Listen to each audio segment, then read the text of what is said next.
Moi, je suis là. Parce que ma qui. Tout le monde va chuka tout le mba chuka chou. On a senti. Chérie. Aïe, aïe, aïe. Bon. Tu nous tiens une gâte. On va. Who is it? Get up. Par contre, Josh. Monsieur Cochoy. Why you in the doorbell like that, man? You pay believe me? Who the hell are you? Trick or treat.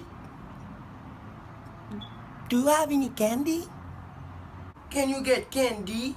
My friend, this look like a flea market. I look like Walmart to you. My friend, we don't celebrate this bag of job. This is hello when you're speaking. This is a Jesus house. Me and Jesus live in this house together, okay? So you and your trick or treat, go trick or treat somewhere else, please. Thank you, okay? God bless you, okay? Don't ring my doorbell. Tell all your little friends don't come in here unless they want some delicious pan leg. Give me some Jesus.